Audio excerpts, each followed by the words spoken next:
दर्शन पे आपका बहुत बहुत स्वागत है। दोस्तों आज मैं बात करूंगी आंवला नवमी, जिसको कि अक्षय नवमी भी कहा जाता है।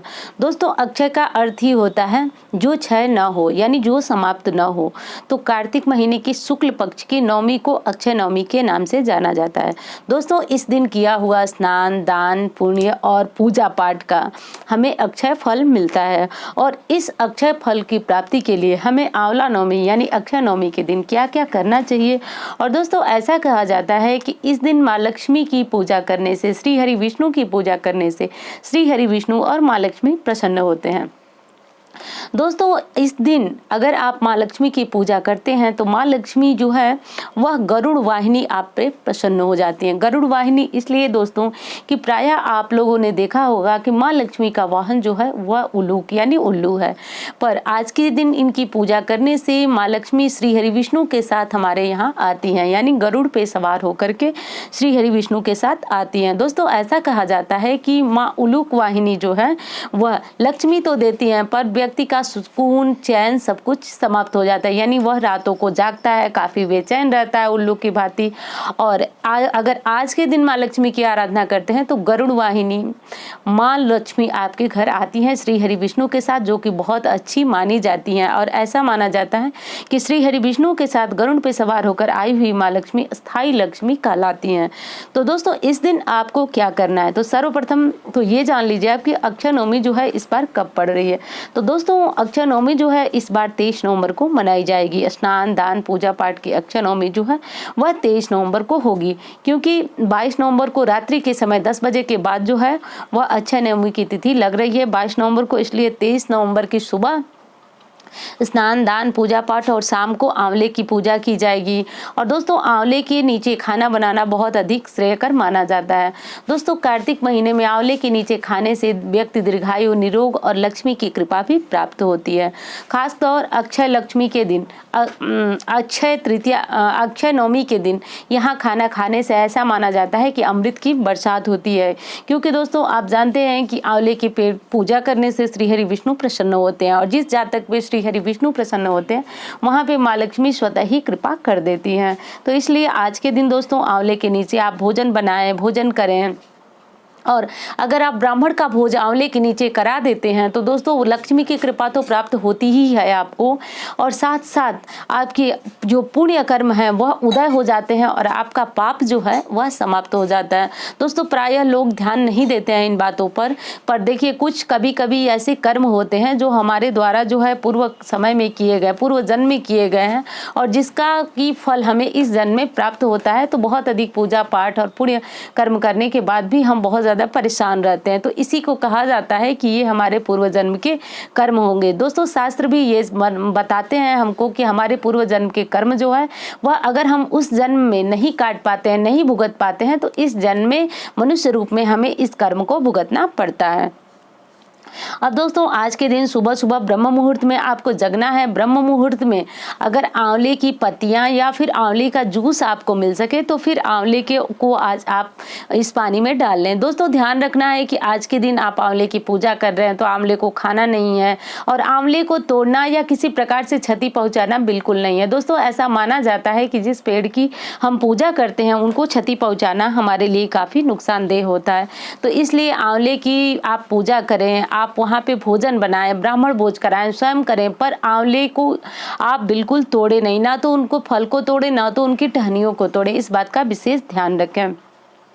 तो आप आंवले को पहले से लाकर रख लें और एक बूंद जल में एक बूंद आंवले का रस आप नहाने के जल में मिला लें, और उससे स्नान करने से माँ लक्ष्मी और भगवान विष्णु की कृपा बनी रहती है। दोस्तों इस प्रकार करके आप स्नान करें अपना, और आप जो दैनिक पूजा पाठ करते हैं, तुलसी पूजा का इस महीने विशेष महत्व है। दोस्तों तुलसी को भी श्री हरि विष्णु की प्रिया कही जाती है, और दोस्तों ऐसी मान्यता है कि जिस प्रकार माँ लक्ष्मी जो है विष्णु की कृपा से, भगवान विष्णु की कृपा से माँ लक्ष्मी की कृपा मिलती है, इसी प्रकार तुलसी की कृपा से श्री हरि विष्णु माँ लक्ष्मी की कृपा मिलती है। तो तुलसी जो है आप अपने घर में अवश्य लगाइए, अगर लगाए हैं तो बहुत अच्छी बात है। कार्तिक महीने में विशेष रूप से माँ तुलसी की पूजा होती है और इनकी पूजा आप जरूर करें, तुलसी की पूजा करें। तो स्नान के बाद आप तुलसी की पूजा करें, तुलसी की पूजा करने के बाद आप अपने जो भी कार्य हैं वो करें। अब शाम के समय आपको क्या करना है दोस्तों, शाम के समय आपको अपने घर के मंदिर में, घर के मुख्य दरवाजे पे और तुलसी के पास दीपदान जरूर करना। अगर केले का वृक्ष है आपके घर के आसपास तो वहाँ भी दीपदान जरूर करें, और अगर बेल का पेड़ है तो वहाँ भी दीपदान जरूर करें। दोस्तों बेल के पेड़ की भी यही विशेषता है कि अगर बेल का पेड़ आप सुबह सुबह दर्शन करते हैं तो उससे ही लक्ष्मी की प्राप्ति होती है। दोस्तों शास्त्र में तो ऐसा कहा जाता है कि अगर कोई मरे हुए व्यक्ति की शव यात्रा बेल के पेड़ के नीचे से गुजरती है तो ऐसा माना जाता है कि उसको मोक्ष हो जाता है मात्र बेल के पेड़ के नीचे से गुजरने से। तो दोस्तों ये कलयुग है, पर उतनी सारी चीजें जो है हमें बहुत अधिक मात्रा में फायदा नहीं करती हैं। पर मेरा यही कहना है, यही मानना है कि अगर हम बहुत अधिक पूजा पाठ नहीं कर पाते हैं तो इतना करें जिससे हमारा जीवन जो है वह सुखमय रहे। और दूसरी बात है लक्ष्मी की कृपा। दोस्तों हम सभी चाहते हैं कि अखंड लक्ष्मी हमारे घर में निवास करें, क्योंकि देखिए दरिद्रता अपने आप में स्वयं ही एक बहुत बड़ा अभिशाप है और उसे समाप्त करने के लिए आपको भगवान विष्णु, माँ लक्ष्मी और तुलसी की पूजा अवश्य करनी चाहिए। तो आप ये पूजा पाठ जरूर करें। तो हाँ, मैं बता रही थी आपको कि बेल के पेड़ के नीचे भी दीपदान करें, केले के पेड़ के नीचे भी दीपदान करें। दोस्तों यहाँ दीपदान करने से आपको कार्तिक महीने के संपूर्ण दीपदान का लाभ जो है वह मिलता है, क्योंकि आज का दिन जो है अच्छा पुण्य दिलाने वाला है। अब बात कर लेते हैं दान की। स्नान आपने कर लिया, दीपक आपने जला लिया। दोस्तों दान, आज के दिन दान जो है सफेद चीजों का करना बहुत अधिक श्रेयकर माना जाता है। सफेद चीजें जैसे चावल हो गया, तिल हो गई, चीनी, इस तरह की चीजों को आप दान कर सकते हैं। सफेद वस्त्र भी आप दान कर सकते हैं। और कुछ नहीं कर सकते हैं तो आप कम से कम एक ब्राह्मण का सीधा, यानी एक ब्राह्मण को भोजन कराने के बराबर आप जो कच्चा आटा, चावल, इस तरह की चीजें, चीनी आप निकाल करके, और आप चाहे तो उसी दिन आप मंदिर में भिजवा दें या फिर अगले दिन किसी ब्राह्मण के यहाँ जरूर भिजवा दें। और दोस्तों आज के दिन निर्धन व्यक्ति को दान करने से वैकुंठ की प्राप्ति होती है और माँ लक्ष्मी की कृपा जरूर मिलती है। दोस्तों आज के दिन गाय को रोटी जरूर खिलाना चाहिए। आज के दिन क्या दोस्तों, मैं तो अपनी कई वीडियो में आपको लगभग बता चुकी हूँ कि देखिए मैं चीज़ें बिल्कुल सॉलिड बताती हूँ, आपको ध्यान इसी बात का रखना है। बिल्कुल कोई इस तरह के उपाय नहीं होती हैं जो जिनका आपको साक्ष्य नहीं मिला होता। मैं बिल्कुल साक्ष्य के साथ बताती हूँ दोस्तों, बस चीज़ें आपको समझने की देर है। देखिए माँ लक्ष्मी को प्रसन्न करने के लिए एक बहुत सीधा सा उपाय है कि आप प्रतिदिन अपने घर की पहली रोटी जो है वह गाय के लिए निकालिए। मैं मानती हूँ कि जो शहरों में रहते हैं उनके यहाँ गाय नहीं मिल पाती हैं आसानी से, पर आप उस रोटी को इकट्ठा करते रहिए। 5 दिन 10 दिन पे आप कहीं जा रहे हैं या फिर गौशाला जाइए, उन रोटी को दे दीजिए, या फिर आपके यहाँ दूध वाले आते हैं तो उनसे आप बात कीजिए, अगर गाय है उनके यहाँ तो उनको भिजवाइए।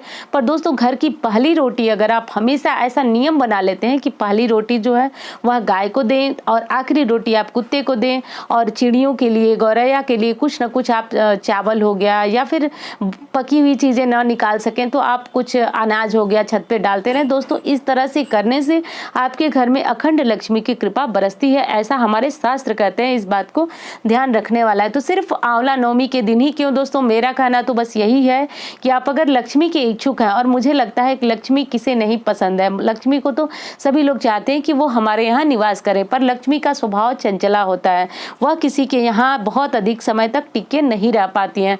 तो लक्ष्मी को टिकाने के लिए गाय की सेवा सुसरा हमें अवश्य करनी होगी। दोस्तों गाय में भी आप लोगों को पता है कि 33 कोटि देवी देवताओं का वास होता है, और गाय की पूजा, गाय की सेवा करने से माँ लक्ष्मी जो है अत्यंत प्रसन्न होती हैं।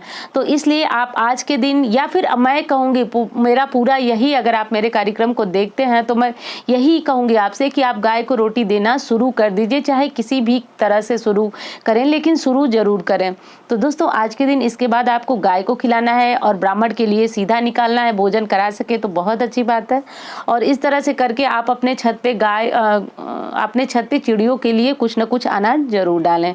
तो दोस्तों इस प्रकार से आपको करना है। आंवले के नीचे जो है अब आपको पूजा करना है। आंवले के नीचे पूजा करने के लिए आपको एक कलश रखना है। कलश आप मिट्टी का, तांबे का, किसी भी चीज़ का ले सकते हैं, स्टील का न लें, क्योंकि दोस्तों किसी भी पूजा पाठ में स्टील का प्रयोग वर्जित बताया गया है। तो आप और किसी भी धातु का, पीतल का, तांबे का, फूल का, ये चीज़ों का ले सकते हैं और उसमें कलश रखें। कलश रखने के लिए जैसी कि विधि आप सभी जानते हैं, कलश रखें, कलश के ऊपर एक दीपक जलाएं। अब आंवले के पेड़ के पास अगर आप 5 दीपक जला सके घी का तो बहुत अच्छा, न जला सके तो सिर्फ 1 दीपक जलाएं और ये दीपक आप गाय के घी का ही जलाएं। दोस्तों, गाय की चीज़ें यानी गाय के शरीर से जो चीज़ें उत्पन्न होती हैं वह दैव भोजन के समान मानी जाती हैं और उसका प्रयोग करके कोई चीज़ करना हमारे लिए, मतलब कोई पूजा पाठ में प्रयोग करना, ये हमारी पूजा पाठ को और ही अधिक पवित्र बना देता है। तो गाय के घी का जो है दीपक जलाएं और ये अगर नहीं मिल पाता है तो आप तिल के तेल का भी दीपक जला सकते हैं। उसके बाद आपको दीपक जला करके और आंवला देव से प्रार्थना करना है कि हे प्रभु, श्री हरि विष्णु की कृपा हमें दीजिए, माँ लक्ष्मी की कृपा दीजिए और हमारे जो पूर्व जन्म की कष्ट हैं उन्हें दूर कीजिए, हमारे जीवन में जो है सफलता, उन्नति, तरक्की दीजिए। दोस्तों, आप सभी को पता है कि पौधों में भी जीवन होता है, वो हमारी बातों को सुन सकते हैं और उसमें भगवान की कृपा भी होती है। जैसा कि शास्त्र बताते हैं दोस्तों, बहुत सारे पेड़ पौधे हैं जिनकी हम पूजा करते हैं और वो पूजनीय माने गए हैं हमारे शास्त्र में, जैसे पीपल, बरगद और नीम की पूजा भी होती है। आप सभी को पता होगा कि नीम पे माता लक्ष्मी की कृपा मानी जाती है, तो माता दुर्गा की कृपा मानी जाती है। ऐसा माना जाता है कि नीम पे नवरात्रि के समय माँ दुर्गा की सवारी रहती है, तो नीम की भी पूजा की जाती है। तो बहुत सारे ऐसे पूजनीय वृक्ष हैं जिनकी हम पूजा करते हैं। तो इस प्रकार करके आप आंवले की पूजा कर लें। अब अगर आपको आंवला की पूजा करके अगर मिट्टी का कलश है, आप आंवले के पास से आना चाहते हैं तो आप थोड़ी देर बाद, जैसे देखिए कलश को तुरंत उठाना नहीं चाहिए, तो अगर आप सुबह उस कलश को उठाते हैं तो बहुत अच्छी बात है और नहीं उठाते हैं तो आप उसको दीपक को जल जाने दीजिए। जब दीपक आपका ठंडा हो जा रहा है तब उस कलश को आप उठा करके अपने घर जा सकते हैं। तो दोस्तों, इस प्रकार करके आपको पूजा करनी है और कोई विशेष इसमें आडंबर नहीं है, ऐसा कुछ नहीं है कि आप पूजा नहीं कर सकते हैं। तो बस इसी प्रकार से आपको पूजा करके और आपको अक्षय पुण्य की प्राप्ति होगी। दोस्तों, उम्मीद करती हूँ वीडियो आपको बहुत पसंद आएगी। मिलती हूँ इसी तरह की वीडियो के साथ। धन्यवाद।